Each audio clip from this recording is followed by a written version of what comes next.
This is BBC Radio 5 Live. Your call, your chance. You talk, we listen. The cost of HS2, £56 billion. The government says every £1 invested will generate £2.50 for the economy. Loads to get into.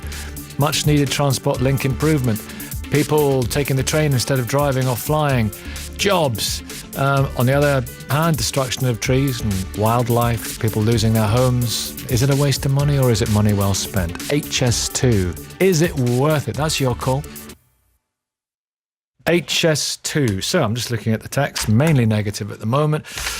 But, if that's the way it is, that's the way it is. Let's go with Vicky in Kenilworth and Mike in Rochester. Miranda is pro HS2. Hi, Miranda. Morning, Mike. Hi, Vicky. Hi. Good morning. Hi, we've got Joe Ruckin as well. Joe, we've spoken before. I do apologise. Is it Ruckin or Rukin? I just want to get it. It's Rukin, Nicky. Don't worry about it. Rukin. Get it all the time. We got to get it right. Cheers, Joe. Good to have you on again. And we've also got Nicholas, who's rather pro it as well. Good morning, Nicholas. Hello. Hi. Miranda, I'll come to you because I'll get people to respond to you in just a second. Most overwhelmingly, our listeners are saying this is a monumental and catastrophic waste of money. Why do you support it, Miranda? We're looking at the long-term economic argument. I'm the Chief Executive of East Lancs Chamber of Commerce. So sitting in Lancashire, sitting in the north of England, Lancashire is the fourth largest aerospace cluster in the world. And it's this northern manufacturing strength, which is really competing heavily on a global scale, that is supporting the economy and also has the potential to support it even more for the whole of the UK's benefit. And when you talk to overseas companies about the UK and about its aerospace pricing and its aerospace product, they say the UK product-wise is too expensive and too slow. And a large part of that, when you look at Lancashire, when you look at Yorkshire and the rest of the north of England, is to do with really poor transport to be able enable us to ship our freight out. So I'm back to your previous caller and what they were talking about with being HS2 being a bit of a misnomer. It isn't all about speed, it is about capacity, because you'll be able to get far more freight being shipped far more effectively on the rail network when we increase capacity, and that will strengthen our ability to be an even stronger global player. And that's important for the UK's strengths going forward, because it's the North's manufacturing sector that are actually looking far more positive than the national economic picture right now. OK, we're talking about environmental issues, the business case, infrastructure. For obvious reasons, we're keeping well clear of political aspects of this. Can you understand, Miranda, and I'll get Joe to come in a second from Stop HS2, can you understand why so many people seem to be against this? Of course I can. I mean, anything where you see very large financial bills appearing in government spend is always, a concern to make sure it's spent right for the value for the UK as a whole, and also the concern about budget overruns. We need to make sure that whatever government's spending the money on, whether it's a power station or whether it's in private partnership or whether it's on HS2, they've got to get control of budgets and not have this really poor management. But if you look at the spend on transport in the north compared to the spend on Crossrail 1, which massively overrun, this is actually a spend with a really serious economic return, not just about getting people faster from one area of the boroughs around London to the centre. Good of you to have got in touch. Here's Joe to respond to that. Joe, what do you say to Miranda? Well, this idea that HS2 is needed for capacity is completely specious. The problem is with HS2, there was never an assessment what's needed for Britain's transport infrastructure. It was just high-speed rail, we've got to have it. And as a result, the argument's been bolted on. So you've had this argument that it's needed for capacity. Problem is, HS2 delivers capacity where it's needed the least, at the maximum possible cost, 20 years down the line, at the opportunity cost of investing elsewhere. And they say, we need it for freight. So we're building a railway line that won't be able to carry freight because we need more capacity for freight. And the thing is, HS2 will not deliver the capacity that's being promised. You can do things like, 11 miles of reintroduced track between Skipton and Colne would give you a new railway line across the Pennines for freight, if that's what you wanted. But the thing is that HS2 is going to go over budget. It's the 56 billion was on 2015 prices, and look at what you saw with Crossrail. Right, it was on time and it was on budget right up until the week it was due to open, and now the budget's blown and it's apparently 3 years late. So, and this is the thing, they will lie and lie and lie until they can lie no more about the cost of this project. And the reality is that you're seeing, it's being lobbied for, in the main, for people who have a vested interest in making money out of it. And is that a fair comment, Miranda? I think the comment about budget controllers is really important and should be something that we all scrutinise government over. No, I agree with you about that. But I think the comment about the capacity increase is not right, in that I know that this line isn't a freight line, but if you look at the total capacity of north-south capability and then Northern Powerhouse Rail, which will be built on the footings of this, it gives us that increase overall in terms of capacity to move goods and to keep our economy competitive. And don't forget, we're doing better than Germany, better than Italy, and better than the United States at the moment economically, and we need to do everything we can to continue that. Mother Nature is on the run at the moment. This will be devastating for the environment and for wildlife and ancient woodland. How much of a consideration is that for you, Miranda? I'm actually an environmental consultant by background, and obviously there has to be proper care taken of local impact in those local areas. One thing I would say no, but it's true what I'm saying. That needs to be responsible. Let me just make one point. Let me just make one point. Okay. The overall impact in terms of reducing the pollution coming from traffic on the roads, if we can move more to rail, is important to take into account there to get a balanced position. See, this is the idea. HS2 is not going to take cars off the road because, even HS2 Limited's own forecast only predict a 4% transfer from road, 1% from rail. Basically, the entire set of people who will be on HS2 are transferring from current railways, and of course there's a stack load of people who will not travel at all until HS2 is built. And one of the problems that you're saying, it will deliver 3 times the number of seats, people seem to be mistaking capacity for demand, and the idea that HS2 will provide all these seats does not equate to the fact that there will actually be people on these trains. Okay, Vicky, I think you are maybe quite relevant to this. You've got in touch. It's going to pass 100 metres outside your door. Let me do a quick text. This is from Darren. Hi, Darren.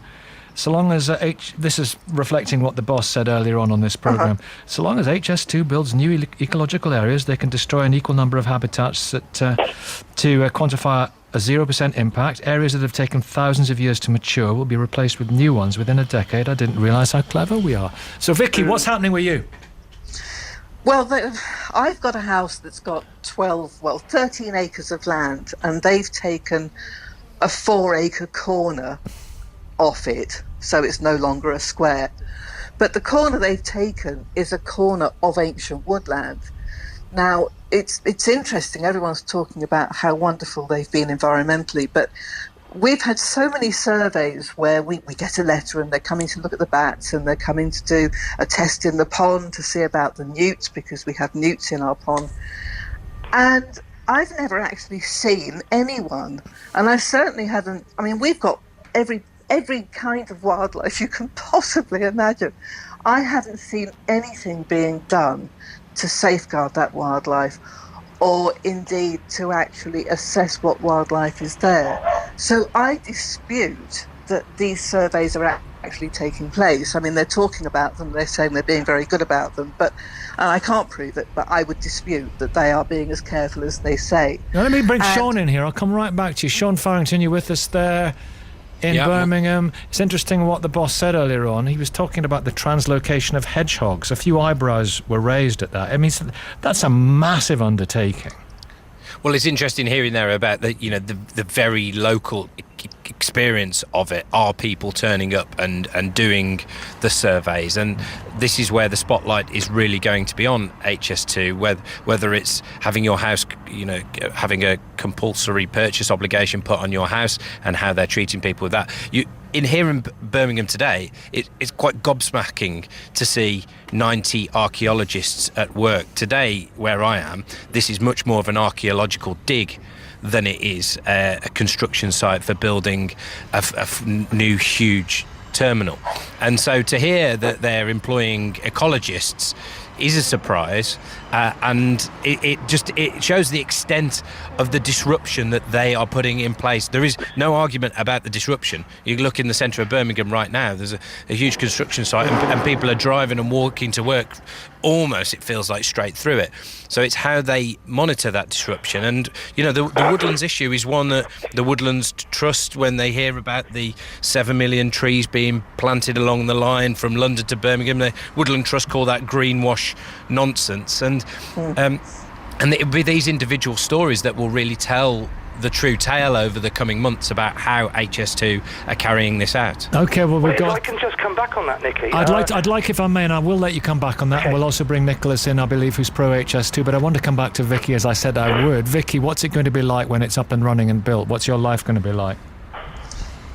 Well, we live in the middle of nowhere, so we can't hear a pin drop outside, and HS2 quite hilariously assure us that when the trains go past, we'll still be able to hear a pin drop. But obviously, that can't possibly be the case if you've got a high-speed train going past. It's not the same property. And the worst thing is that we're in the middle of the compensation discussion, and they have assessed that my house has only dropped 5% in value, which is absolutely ludicrous because we've gone from an idyllic setting to having a train going past. So I don't know where HS2 get their numbers from, and I've been dealing with them for 9 years now, and Nicky, they are a nightmare. They're an absolute nightmare. Have you tried to dispute that calculation? It's going on at the moment. Ongoing. It's ongoing, but they took the land back in September. I'm still paying my mortgage on that piece of land that I don't own. But I'm no nearer getting any kind of compensation, and it's nothing like the figure that my experts have assessed. So, HS2, I tell you, they make my blood boil. They are so dreadful to deal with. They really are. I'll be with you, Joe. Nicholas, I want to come to Nicholas first of all. Why are you in favour of it, sir? Simply because we have a situation at the moment where we cannot run any extra trains on the West Coast Line, the East Coast Line, or the Midland Main Line because of lack of capacity. The easy solution to resolve that issue is to build a new railway line where you can run the high-speed trains separately, and it frees up lots of paths for many other trains and other services on those other lines. Joe? Well, see, that's one of the arguments that have been put all the time. Oh, there's no space for any more trains. Then London Midland changed the timetable and added more trains. Then London Midland changed the timetable and added more trains. Virgin artificially suppressed capacity on the West Coast Main Line because they run a train to Manchester and Birmingham every 20 minutes for commercial reasons. And, of course, not all the freight capacity is used. But, this is one of the arguments we get, there's no capacity. Just going back to the environmental greenwashing point, I was in a field day before yesterday, just outside Ladbroke in Warwickshire, where HS2, and there's hundreds of these across the country. They planted thousands of trees last year. It was a warm summer. They didn't water them. Dead trees, and went back this week, and guess what, the dead trees are still dead because they said it would be more cost effective to let them die than to water them. And that's their attitude to the environment. In that same field they built 12 ponds and basically the puddles, and again this is their attitude to the environment. But I just want to come back on the point that, and I know you made it earlier in the show as well, that they started construction. They have not started construction. That is what they want you to believe. This project has not yet got notice to proceed, right? All the work that's happening now is enabling works. They are not building the railway because the contracts have not been signed off. And they were meant to get notice to proceed last November, and then it was delayed till June, and now it's been delayed till December, which is why we're seeing all this frantic lobbying either way, whether or not HS2 should be cancelled, because there is an opportunity right now, to get this thing stopped, especially with potential... Nicholas, do you do a lot of travelling? Me? Yeah, all the time. Nicholas in Wiltshire, yeah? Yes. Yeah. What kind of difference do you believe it will make to your business and your travelling, or however you get around and when you get around and what you get around for? going to enable me to get to places more quickly, more efficiently. But it's not just the direct benefit to me, it's the indirect benefit to lots of other people who will be able to use services on existing routes that are freed up by or unable to run because of HS2. And that's what HS2 has missed a bit of a trick on. They're not. People think, they're getting confused and think, well, HS2 won't benefit them, they'll never use it. But in actual fact, they will benefit indirectly by having extra services on their own lines because HS2 has freed up their capacity for that. Yeah. Which means losing the trains you currently have. That's what freeing up capacity means. Well, because the high-speed trains are going to be on HS2. If you want to run extra high-speed trains on the West Coast, you have to remove a load of other services to free up the path for it. You're running high-speed trains and slower trains on the same route, which doesn't work. No, you're not. No, that's the thing. On the southern section of the West Coast line, there are 2 fast tracks and 2 slow tracks. The slow trains do not run on the fast tracks. It is a complete misnomer to say this, and it's quite deceptive. And the fact of the matter is that freeing up capacity means, for places like Coventry, because every single Birmingham to London train stops at Coventry. If you free up capacity, what it means is you cancel those trains, and it means for Coventry losing the trains you already have. There is a requirement in the business. All right, let's hear from Nicholas. Let's hear from Nicholas, uninterrupted. It means, other services from Coventry will be able to run to places like Birmingham and London. That's what... We're going to get rid of the Birmingham and London trains and replace them with Birmingham and London trains. Come on. Miranda, are you still with us before you have to leave, I believe, quite soon? I want to hear another point from you. Then we're going to take it to Mike in Rochester, who's more representative of what we're hearing. But, Miranda, a last thought from you. It's very difficult when we're looking at large-scale developments like this. There is always going to be a local impact, but from a point of view of the Chamber of Commerce, we have to look at the global competitiveness of our economy, and we have to make sure that we're not actually preventing development to the point where we can't compete, where we can't have the best employment rate that we've had in a very long time. And, we're literally competing on a global scale, and it'd be a real pity if by short-termism that we didn't used to have in terms of long-term planning with infrastructure, that we crucified our economy. This is the point of long-term infrastructure planning. No. Thank you very much indeed, Miranda. I want to take it to Mike in Rochester, who's been hanging on the line, as 'twere, for a while. Hi, Mike. 56 billion. Is it worth it? No. And I'd like to...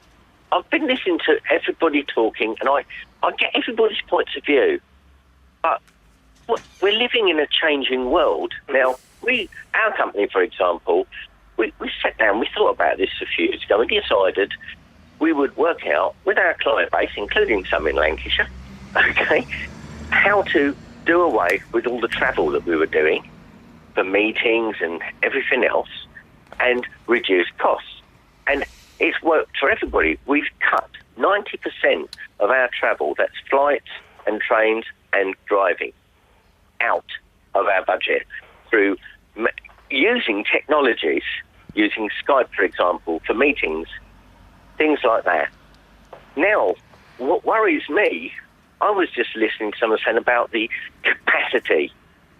You could have changed the capacity without making a dirty great big scar across the UK by quite simply upping the existing network, i.e. raising the heights of tunnels, etc., internally, that sort of engineering, at less cost, and made double-decker trains, for example. Right? A double-decker train adds 40% to capacity. That's what they're using all over Europe now. Okay, why can't we do the same? Why do we have to destroy our environment and the environment for future generations? And you've got to see how many kids at the moment have cottoned on to the fact that, we're the ones, us older people who are sitting here talking today over 5 Live, who are destroying their environment for their future because of what we think they're going to need. And what we're building is something which most of us might be dead before it's ever finished. Well, there's a very different interpretation as to what future priorities should be, and we're really hearing that in stark relief on the programme this morning. Back to Sean Farrington in Birmingham. Morning, Nicky. It's a lot of money, and people are saying it's bound to be a lot more money than it's said to be at the moment. And the boss of HS2, when I spoke to him earlier, didn't give the impression necessarily that it's definitely only going to be 56 billion. So it is a lot of money. And when you come to these sites, you see why it's a lot of money. If you want it done, and that is obviously a big if, it is going to be very expensive. So it's just where that ends up. And we're only talking about phase 1 here, where we've been this morning. I know construction may not have started, but if you are in the middle of Birmingham, you feel like construction will have started with the amount of diggers and the huge presence that the archaeological dig has here at the moment. And so if phase 1 ends up getting done, will phase 2 get done? Because a huge amount of the benefits of the whole thing are supposed to be when Birmingham links up to Leeds and Manchester through the high-speed network as well. And that is even further down the tracks from being approved by Parliament at the moment. 5 Live. HS2, is it worth it? Here is a text. I live near Wigan and I'm a remote worker for a London-based organisation. I have to attend a meeting once per month, but the rest of the time I use Skype and email. In this day and age, there really is no need for improved rail links. And it wouldn't benefit me anyway, as I'd have to travel to get the train. Hi, Ian in Cardiff. Hi. Hiya, Nicky. We want to listen to you. What would you like to say? Okay, well, my partner's auntie had her house compulsory purchased last year from Green Lane, Birchmoor near Tamworth. And she didn't want to leave the house, but it was compulsory purchased. They'd lived there for over 50 years. So eventually they found another house and they moved into this other house. Now, my partner and I are looking for a house in that area at the moment, and we were surprised to see the same house had come up on the market. So we actually went up to have a look at the house, and they'd spent thousands on it refurbishing the house so that they could let it. Who had? The actual HS2 company that owned the house now. Okay, and they were renting it through an estate agent. So we got in touch with the agent. We went up to view the house, and the house is absolutely beautiful, lovely. And like I said, it spent quite a lot of money on doing new things to the house and redecorating it and everything, so they could let it out. And I said, well, surely that was a bit of a waste of money, being as it was, HS2 was the building was supposed to be coming through. How long could we expect to live in that house? And they said, you could probably expect to live here at least 10 years. The initial contract is a year. You could probably expect to live here 10 years, but the route hasn't actually been finalised, so it could be possible that you could end up living here for many years to come. That is extraordinary. It is absolutely phenomenal. The whole street has been purchased, Nicky. There's just one house there at the moment that the original owners are still holding out on, but the rest of the houses have all been purchased, and every single house has been let through the estate agent. Did you get a good price? We didn't bother in the end, but I was able to knock them down quite a bit. What? So we found another house closer. No, to but I mean your partner's auntie. Sorry. Oh, not really. No, she didn't get full market price for it. I think they said they were 15% below market price. Must have been weird going back into the house. It was absolutely strange, but it was perfect for my partner because she's registered blind and she knows the layout of the house, so it would have been perfect for us to live there, But we just thought, I'm not for or against HS2, but I just thought, what an absolute waste of money. Well, without getting this, the houses now at market prices or below market prices now, and if they're not going to do anything with the houses for at least 10 years, they get 10 years worth of income for the houses, and if they were going to purchase them in 10 years' time, obviously the price would have gone up by then. Sorry to have interrupted you, but without getting their side of the story, which I have to obviously say for the legal balance of natural justice, it sounds like they're having a laugh. It absolutely does. People living in that area, it's right next to the M42 motorway, where the house is actually located, and it's all green fields and everything all around there. And we just thought, we've got a 15-month-old baby, we thought it'd be perfect, spring and summer up there, you'd have loads of places to play, there's horses in the field and all sorts of things. And they are moving people now for something that might happen, but they're edging their bets because they're renting the houses out anyway. And then if it doesn't come off, they can just go sell the houses in 10 years' time or whatever and make a whacking profit on it anyway. So they're in a win-win. It's quite something. Absolutely. Had they done it up nicely? Oh, it was absolutely beautiful. The house was nice before. The house was nice before. I mean, Sam Zante had lived in there for over 50 years. Nice little improvements, though, yeah. Oh, absolutely. It's absolutely stunning. Lovely house. But just didn't want to give them the money in the end, to be honest with you, after what they've done. Weeping. Well, yeah. I mean, you know, it's such a lovely area, and they're ruining communities, making people move. Then they're moving other people in. Why couldn't they just offer the people who they were compulsory purchasing the chance to rent the houses back off them for now? Then they would have even had to move. I've got a statement from HS2 on compulsory purchases, which I have to do. We are committed to being a good neighbour to anyone affected by the construction of HS2. Once applications for compensation are completed, we are with required supporting evidence, we work closely with affected parties and their solicitors to ensure they receive compensation in a timely manner. Each case is unique and is managed accordingly, ensuring a fair deal for both the property owner and the taxpayer. It would not be right, proper or fair to discuss the details of particular negotiations in public. That's what they say. I was thinking... I'd love to pass that on to Sam Zante and see what she had to say about it.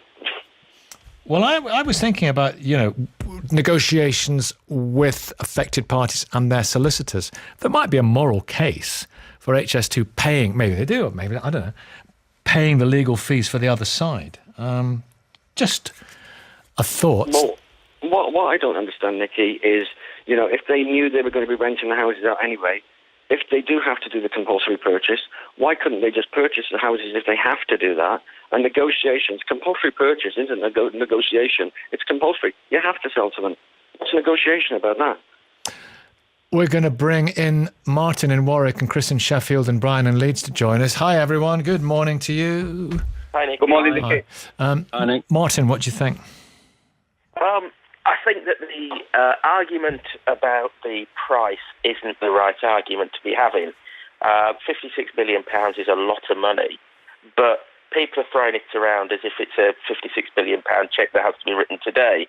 It's over the course of the project. But I don't agree with HS2 at all, to be honest. I think if we'd been building it 30 years ago, then yes.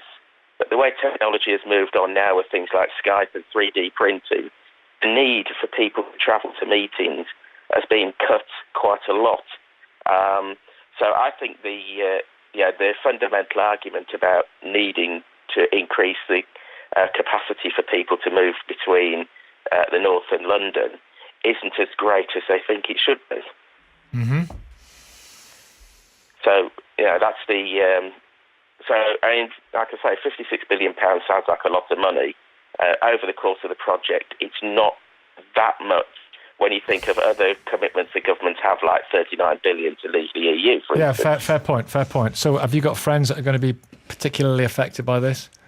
Yes, I know people in places like Kenilworth and Burton Green who are, they're potentially going to lose their homes, or if they're not losing their homes, the value of their home is going to be greatly reduced by the fact that they're sort of just down the road from a major railway line. And you've got to have sympathy for somebody if their property, if their house and home is, and they plan in the future to downscale, if that is their pension. This is catastrophic, for probably too strong a word, but it's really, really bad for people's lives and people's future and people's planning. And if I was one of those people, I would feel that it was catastrophic. Yeah, it's terrible. Yeah. It's devastating for them. What do you think, Chris? Well, I'm based in Sheffield, so we're seeing the Phase 2B section of the route. And whether you believe in high-speed rail or not, the reality is across the campaign groups, across Yorkshire and North East Derbyshire, the Yorkshire leg of HS2, Phase 2B, is a total and utter shambles. The route itself is very, very ill thought out. It smashes through brand new housing estates. The Yorkshire MPs are all out against HS2 now. We're working with many of them. Rotherham and Doncaster Borough Councils have now voted against the Phase 2B route. Wakefield Council, at a council meeting last month, have now voted to have it scrapped. Sheffield Council don't want the current route. And even Leeds City Council now, at the last council meeting, have proposed a motion to have a parliamentary review into the scheme. You can't get from Sheffield to Leeds on HS2, Nick. You can't get from Sheffield to Manchester on HS2. You can't get from Leeds to Manchester on HS2. So you've got a ridiculous situation in the north where 95% of people in the north of England do not want this scheme because we've got no desire to travel to London and back every day. What we actually want is we want far better rail links across the north of England between places like Sheffield, Leeds, Manchester, Liverpool. We want the east to west link. We don't want a fast link to London. So you've now got a ridiculous situation where Phase 2B has been costed at £26 billion. That's if you believe the government's current costings. You can't get from Sheffield to Leeds on it. You can't get from Sheffield to Manchester on it. And you've now got Transport for the North wanting to spend another £39 billion so that you can get from Sheffield to Leeds on it, and you can get from Leeds to Manchester on it. So just on Phase 2B, we're up to £60 billion anyway, just to be able to commute around the north. Okay. I mean, it's an absolute joke. They need to scrap the whole thing in the north and start again because Phase 2B is a total disaster. Charlotte is from the Wildlife Trust. Good morning to you. Good morning, Nicky. Charlotte Harris. We spoke earlier on to Mark Thurston, who's the Chief Executive Officer of HS2. It was around about 7:24. You probably didn't hear it. I'd like you to listen to it. I don't have it handy, but I'd like you to listen to it on the player later on. Okay. Catch up. Because I asked him about the cost of wildlife and the fact that Mother Nature is on the run. Wildlife is very much threatened in this country, our amazing indigenous species. And he said that there was they had people working hard on this, translocating newts and translocating hedgehogs. And a lot of eyebrows were raised at that from people who know the hedgehog business. What do you make of what he said? Well, we're concerned about the fact that they've set out a commitment to achieving no net loss for biodiversity across the whole of the scheme, and yet our analysis of what's happening in our area in Cheshire is showing that that isn't the case. So we have petitioned against HS2 twice now on the grounds that they are not able to demonstrate no net loss. So what that's about is about them looking at all of the impacts on habitats and species along the route and in the vicinity of the route and putting mitigation and compensation measures in place that leave the environment no worse off than it was before they started. And their calculations are falling short of doing that, and we've been able to prove that from our own evidence and our own calculations. How do you move hedgehogs? Well, ideally, you shouldn't. Obviously, but they say they're doing it. They say they've got people on it.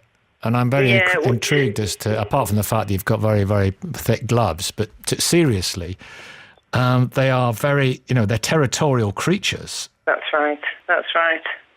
So, and they're in huge decline as well. They're one of our most threatened species. Ideally, you wouldn't disrupt their habitat. You'd leave them where they were. You can translocate species. It is done, but it's by no means the ideal way to do it. The best solution is to protect the habitat that they're in and safeguard where they already are. In our area, we've got a particular problem with water voles on the line, which are another fast declining mammal in Britain, one of our fastest declining, and there's only certain key populations left, and the line is going to destroy one of their prime sites, and there isn't adequate compensatory measures in place to deal with that at all. Kerry's with this as well. How's it going to affect you? Hi, Nicky.